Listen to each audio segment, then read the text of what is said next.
장흥군이 45년 된 청사 건물을 새로 짓겠다는 계획을 내놨습니다. 신청사 건립 비용은 주민들의 부담을 줄이기 위해 자체 기금을 활용하기로 했습니다. 본격적인 농번기가 시작됐지만 코로나19의 여파로 요즘 농촌에서는 일손을 구하기가 더 어려워졌습니다. 결국 공무원들이 팔을 걷어붙이고 수확 작업에 나서 눈길을 끌고 있습니다. 요즘은 자동차뿐만 아니라 선박도 환경오염 규제가 점차 강화되고 있습니다. 친환경 선박의 필요성이 커지면서 전라남도와 목포시가 전기 여객선 개발에 나섰습니다. 목포시가 관광 거점 도시 조성에 속도를 내고 있습니다. 목포만의 특화된 콘텐츠를 전국에 소개하고 관광 자원도 조금씩 늘려가고 있습니다.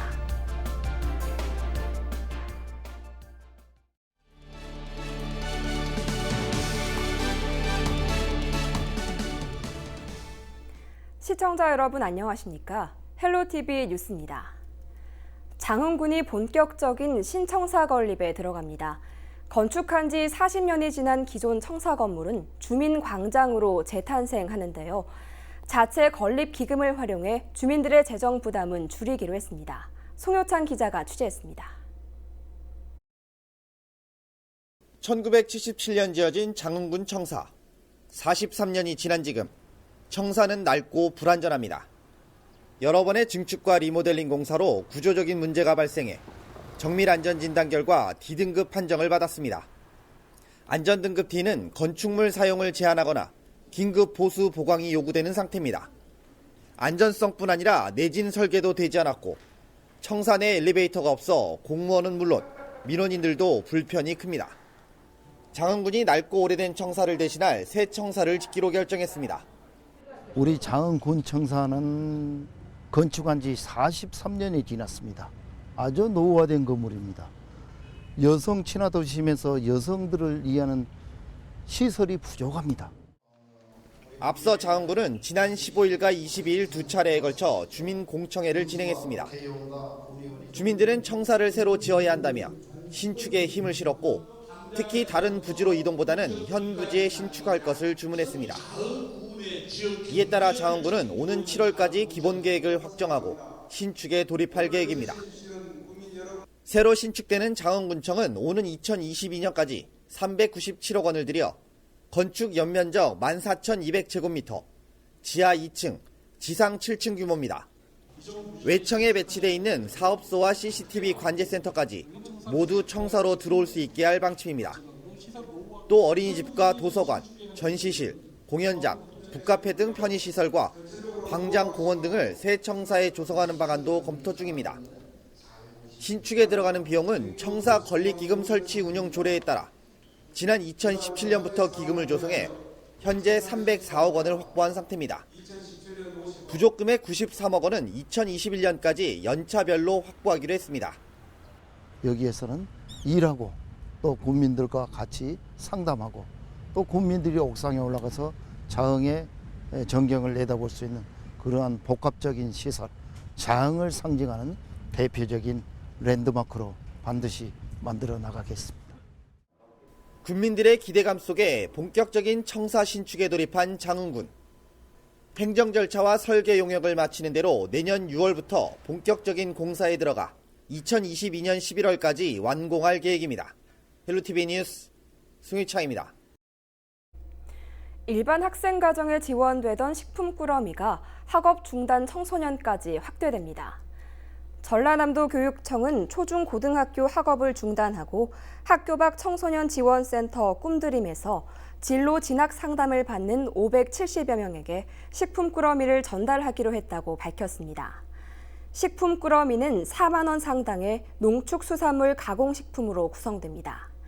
교육청은 검정고시 및 진로 진학 지원 사업비 항목 중 중식비 예산 범위 내에서 식품 꾸러미 예산을 지원할 예정입니다. 꾸러미는 학교 밖 청소년 지원센터 꿈드림이 28일부터 해당 학생 가정에 보낼 계획입니다.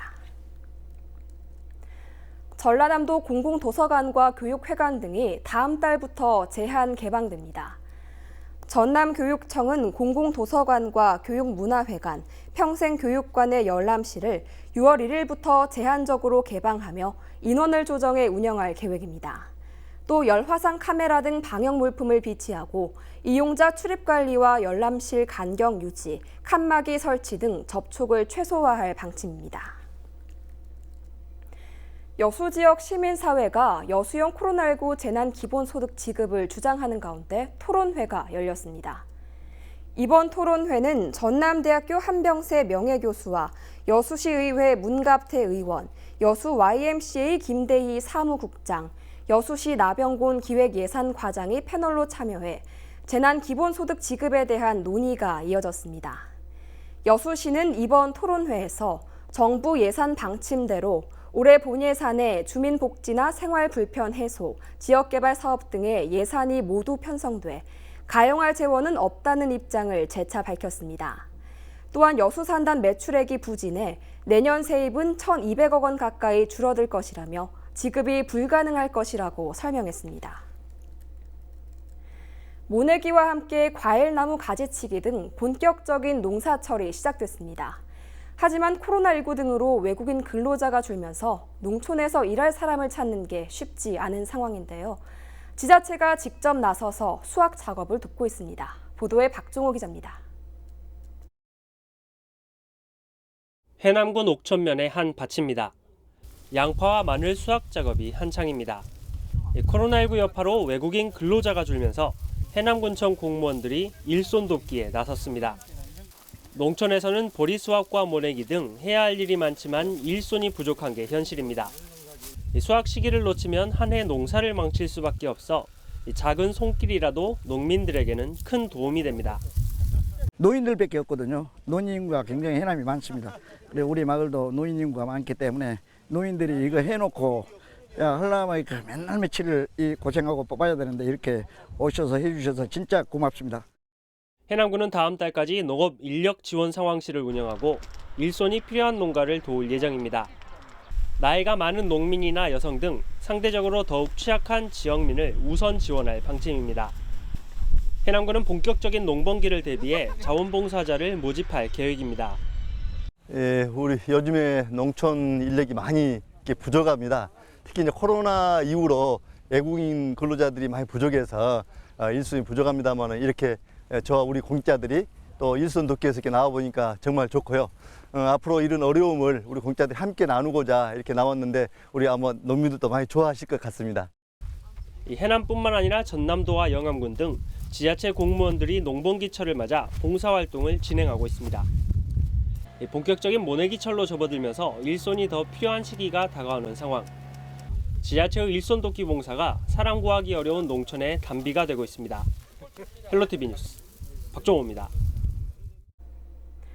전라남도가 포스트 코로나 시대에 대응하는 사업 발굴과 국고 확보에 나섭니다. 전라남도는 김영록 지사 주재로 포스트 코로나 대응 및 한국판 뉴딜 사업 보고회를 열고 제시된 관련 분야 81개 사업 추진 방안을 논의했습니다. 특히 코로나19 이후 비대면과 온라인 중심 디지털 경제로의 진입 속도가 한층 가속화하고 자국 중심의 제조업 생태계가 구축될 것으로 예측되면서 해외 이전 기업의 국내 복귀도 빨라질 것으로 전망되고 있습니다. 이에 따라 기존 제도를 넘어선 획기적인 방안을 마련하기로 했습니다. 특히 전라남도가 발굴한 81개 사업을 통해 정책에 반영하고 실국별 포스트 코로나 대응 TF를 통해 실행하기로 했습니다. 포스트 코로나 대응 아이디어 공모에서 나온 124건의 국민 아이디어도 사업화 방안을 검토 중입니다. 오는 9월에 열릴 예정이던 전남국제 수묵 비엔날레가 1년 연기됩니다.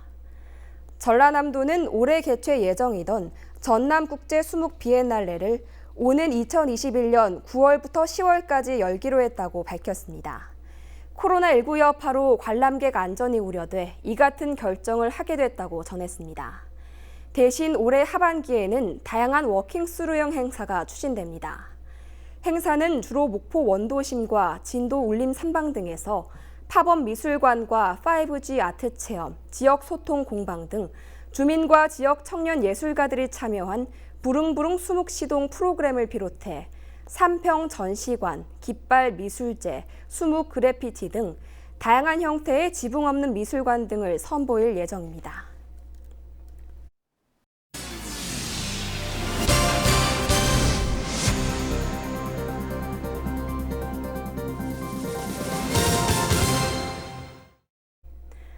최근 미세먼지와 환경오염이 사회적 문제로 떠오르면서 유해물질을 줄이기 위한 여러 대책들이 나오고 있는데요. 전라남도와 목포시가 세계적 추세에 발맞춰 친환경 전기 선박을 개발하기로 했습니다. 고정민 기자가 취재했습니다. 섬 주민들의 유일한 이동수단인 여객선. 차량이나 화물, 승객을 함께 운송하는 차도선. 모두 벙커시유로 불리는 화석연료를 쓰는 선박들입니다. 화석연료를 쓰게 되면 선박 운항 과정에서 탄소나 유해물질이 나오기 마련. 최근 국제해사기구의 환경 규제가 강화되면서 해운업계가 유해물질을 줄여야 하는 과제에 직면했습니다.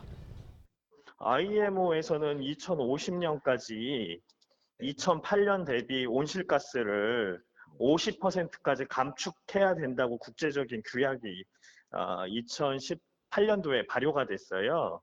그래서 그 시간에 맞춰서 이제 우리나라에서도 돌아다니던 옛날에 쓰던 엔진간만 돌려서 가던 배들을 조금씩 이제 바꿔야 되는 상황이 됐거든요.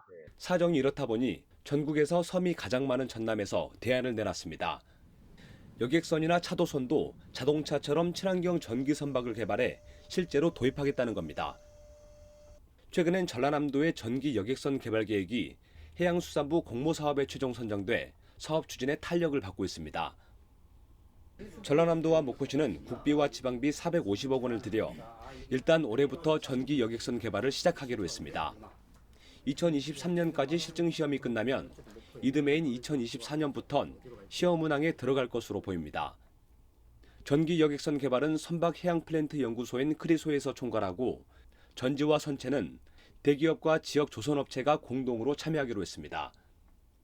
전기 여객선은 안전성을 이유로 자체 충전이 아닌 전지를 교체하는 방식으로 개발될 예정입니다. 현재 서남해안을 운항하는 여객선이나 차도선은 모두 165척. 전기 여객선이 현장에 도입되면 환경오염 예방은 물론 위기에 놓인 중소형 조선소에 활력을 불어넣을 전망입니다. 배를 수주를 하게 되고 목포 주변에 있는 조선업체들이 그다음에 거기에 들어간 배터리 공장도 유치를 하게 되고 그다음에 거기에 따른 부품들과 엔진 개발 업체들도 들어오면서 자연스럽게 아마 대양산단과 신항만 쪽에 일자리가 좀 생길 거고 공장도 유치될 걸로 그렇게 기대를 하고 있습니다. 이미 국내 조선업계에선 환경 규제에 발맞춰 저탄소 선박인 LNG선 건조를 시작한 상황. 친환경 선박이 조만간 여객선까지 확대될 전망이어서 조선업계가 새로운 전환점을 맞게 될 것으로 보입니다. 헬로티비 뉴스 고정민입니다. 대한민국 4대 관광 거점 도시에 선정된 목포시가 관광 자원 조성과 분위기 확산에 속도를 내고 있습니다. 목포시는 최근 한국관광공사와 부산시, 지역 관광 거점 도시와 함께 업무 협약을 맺고 섬과 음식문화 콘텐츠처럼 지역 특화 자원을 활용한 관광 자원 구축에 나설 계획입니다. 관광 거점 도시는 수도권이나 제주에 편중된 관광을 탈피해 지역의 새로운 관광 거점을 육성하기 위한 사업으로 오는 2024년까지 추진됩니다. 신안 우이도 섬마을 사이에 도로가 없어 배를 타고 이동해야 했던 불편함이 해소될 전망입니다. 신안군은 사업비 90억 원을 들여 우이도 1, 2와 1위 마을을 잇는 길이 3.29km, 폭 3m 규모의 연결 도로를 개설할 계획입니다. 올해 말까지 정부의 인허가를 얻어 각종 행정 절차를 거친 뒤 오는 2022년까지 완성할 예정입니다. 현재 우이도는 1, 2의 64세대, 1위의 44세대가 살고 있지만 마을 사이에 도로가 없어 이동에 불편을 겪고 있습니다. 여수 관광 홍보 웹드라마 호전몽 시사회가 29일 진남 문예회관에서 진행됩니다. 호전몽은 저출산으로 인구가 급격히 줄어든 2100년, 위기감을 느낀 정부와 지자체가 나서 인공수정으로 아이를 생산하고 로봇이 키우는 시스템으로 사회가 유지된다는 설정을 담고 있습니다. 여수에 사는 청년 여미로가 2023년에 여수로 시간 여행을 오면서 다양한 인물들과 관계를 이어가는 내용으로 진행됩니다. 호전몽은 29일 오전 10시 시사회 이후 유튜브에 공개될 예정입니다. 신안군 관광협의회에서 관광객이 지역을 쉽게 이해할 수 있도록 내고장 알림이와 문화관광 해설사를 대상으로 소양 교육에 나섰습니다. 신안군은 코로나19가 생활 속 거리 두기 실천으로 전환되고 조금씩 방문객이 늘고 있는 만큼 지역을 찾는 관광객에게 섬의 자원을 폭넓게 알릴 수 있도록 관광 분야 전문가를 대상으로 교육을 진행했습니다. 신안군은 민선 7기 들어 큰 섬을 중심으로 박물관을 건립하는 1도 1뮤지엄 사업, 보라색으로 물들인 퍼플섬 조성, 예수의 12사도를 활용한 순례길 조성 등 독특한 관광 인프라 조성을 추진하고 있습니다. 최근 10년 동안 전남 지역 어업 인구가 감소하고 70대 이상 어민은 늘어난 것으로 나타났습니다. 호남 지방통계청이 발표한 최근 10년 전남 어업구조 변화상을 살펴보면 지난해 전남도 어가수와 어가 인구는 18,680가구에 42,060명으로 지난 2010년보다 3,129가구, 12,921명 줄어든 것으로 조사됐습니다. 또 70대 이상 경영주 어가수는 5,678가구로 2010년보다 40.8% 늘었습니다. 지난해 전남 지역 어가 경영주는 60대가 30.6%로 가장 많았습니다. 강진군이 원예작물 바이러스병 진단 서비스를 제공합니다. 휴대용 진단 키트는 고추와 수박, 오이와 토마토 등에 사용 가능하며 오이 모자이크 바이러스 등 10여 종의 바이러스를 빠르게 진단할 수 있습니다. 강진군은 원예작물에 바이러스 감염이 의심될 경우 기술센터 원예연구팀에 의뢰하면 감염 여부를 진단할 수 있다고 설명했습니다. 순천시가 순천형 창업 컨트롤타워 창업연당을 운영합니다. 순천시는 창업 지원 시설인 창업연당에서 창업사업계획 보고회를 진행했습니다. 지난해 창업 아이디어 경진대회에서 선발된 창업팀 4곳이 참여한 가운데 사업화 계획을 선보였습니다. 순천시는 이번 보고회를 시작으로 창업 유관기관과 기업, 해외기관과 네트워크를 형성해 창업연당을 컨트롤타워로 구축할 계획입니다. 영암군이 산업통상자원부가 지원하는 대불산단 복합문화센터 건립 공모사업에 선정됐다고 밝혔습니다. 복합문화센터 건립 사업은 산업단지에 부족한 문화와 편의시설을 복합적으로 제공해 산업단지의 활성화에 기여하기 위한 사업으로 전국 143개 산업단지 가운데 전라남도에서 유일하게 영암군이 선정됐습니다. 우리 지역 날씨입니다. 어느덧 5월의 끝자락을 달리고 있습니다. 태양의 고도가 높아지며 자외선도 강해지고 있는데요. 근래에 고기압의 영향권에서 볕이 내리쬐며 자외선 지수 높음에서 매우 높은 수준을 유지하고 있습니다. 오존 농도도 짙기 때문에 건강관리에 주의가 필요합니다. 구름만 이따금 지나는 맑은 날이 이어지겠습니다. 우리 지역 아침 기온 13도에서 출발해 한낮 기온은 24도까지 오르며 초여름 더위를 보이겠습니다. 주간 날씨입니다. 다음 주까지 비 예보 없이 맑은 날씨 속에 더위가 이어지겠습니다. 바다 날씨입니다. 바다의 물결은 먼 바다에서 최고 1m로 잔잔하게 일겠습니다. 다만 서해 남부 해상에는 토요일까지 안개가 끼는 곳이 있겠고 특히 밤부터 아침 사이에는 안개가 짙어지겠으니 항해나 조업하는 선박은 유의하시기 바랍니다. 생활 날씨입니다. 보통 한여름에 식중독이 발생할 것으로 생각하기 쉽지만 5월 초부터 식중독이 증가하기 시작해 5월에서 6월 사이에 가장 많이 발생합니다. 기온이 높아지면서 식중독 위험은 커지는 반면 한여름에 비해 청결에 대한 관심은 낮기 때문인데요. 낮 기온이 25도 가까이 오르는 요즘은 청결에 각별한 관심이 필요한 때입니다.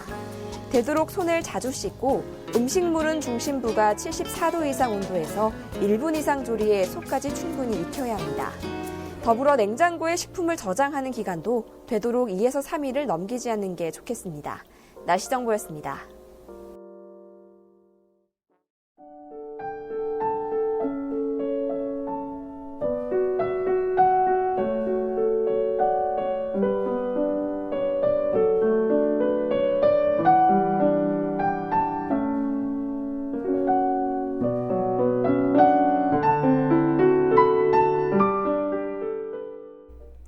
이상으로 헬로TV 뉴스를 마칩니다. 저희는 언제나 지역 주민 여러분 곁에 있겠습니다. 고맙습니다.